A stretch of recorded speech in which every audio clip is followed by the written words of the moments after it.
Thank you, Denise. Just about everywhere you look, you see continued signs of growth in Las Cruces. And one of the persons responsible for triggering a lot of that growth is Davin Lopez, President and CEO of the Mesilla Valley Economic Development Alliance. Davin, thank you for joining us. Let's begin with talking a little bit about the Mesilla Valley Economic Development Alliance and what it does to try to attract businesses to the Mesilla Valley. Well, Udall, thanks for having me this morning, and appreciate the time and giving the opportunity to talk about what our organization does. Basically, the Mesilla Valley Economic Development Alliance, we are an economic development organization. We're supported by both the city of Las Cruces and Doña Ana County, as well as 90 private sector businesses in the region that really believe in economic development and what our mission entails. Our mission specifically entails that we go after trying to create an environment in the region where it's attractive for economic-based industry to grow to. And I get the question all the time, what is economic base? And sometimes we have to explain what it isn't. And really what it isn't is we're not necessarily going after trying to market to recruit and bring in retailers or hospitality. Service-based businesses are businesses that grow as a result of growing demographics in a community.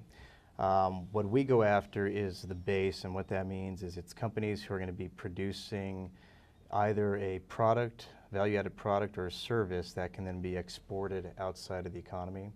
And the reason we do that is because when you look at exporting a product or a service that brings new dollar flow back into the economy, which then grows the economic pie, so that there's more spending that takes place on those service industries that already exist here. Are there certain types of industries or businesses that you are more attractive to you that you would like to see come to this area? Well, absolutely. I think some of our goals are to build upon the current assets, unique assets that we have in the region. And our second goal, ancillary goal to that, is to try to bring up the overall economic benefits of the types of jobs that are here, meaning higher wage jobs, hopefully higher technology, higher technically skilled positions.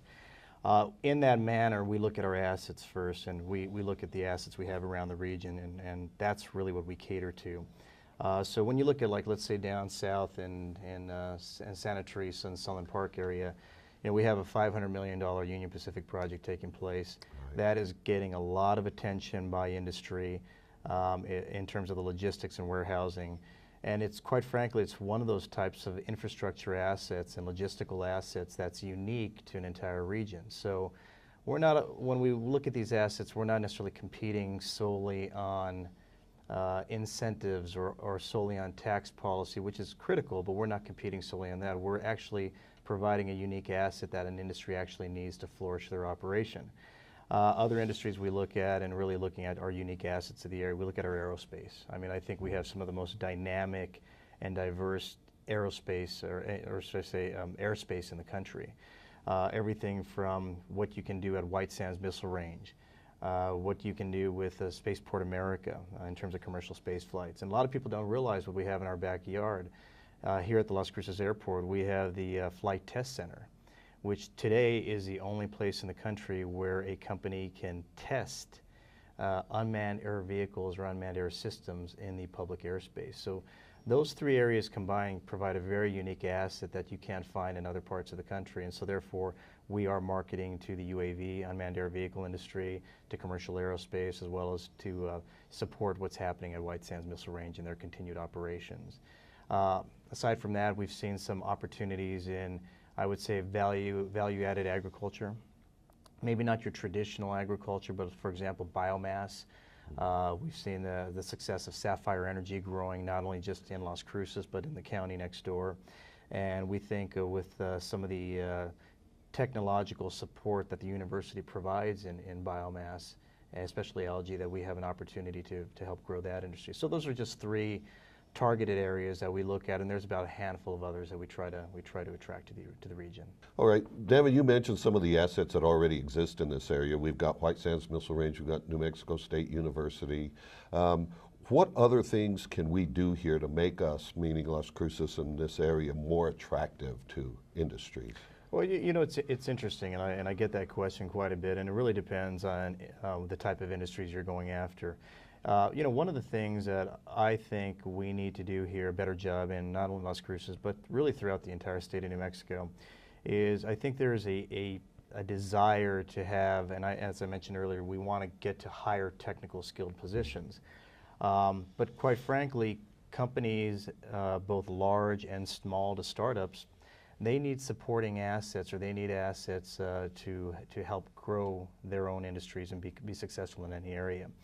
One of the things at the very, very base that we need to really accomplish, both as a region as a state, is make sure that we're bringing those technical skill sets up amongst all the workforce that's out there. And that's just something that's going to take time to do, but it's going to take a direct direction from the state and investment from the state to make that happen. If we're competing for those jobs and those high-wage jobs, well, we're competing not only against the different parts of the U.S., but really we're competing on a global level today. So that's the basis of what needs to take place. But to remain competitive in other areas as well, like for startups, we need supporting assets like more capital looking at the area that supports these businesses as they need to grow. That could be risk capital like equity capital, and different modes of debt capital that companies can tap into. One of the things we run into all the time is we'll be traveling, we'll meet a company that's maybe a successful startup, second stage, and we hear this a lot, and they'll say, you know, we took this meeting with you because our business kind of started in New Mexico. And when you probe a little bit more, you find out, well, they found a technology, whether at the laboratories or maybe they did some testing at at White Sands, one of the other military bases. But when they actually built the business, they built it somewhere else. And that's because the supporting assets were there: access to capital, access to management talent that knows how to take a company from first stage to second stage. These are critical building blocks that we need to start creating locally here in the economy.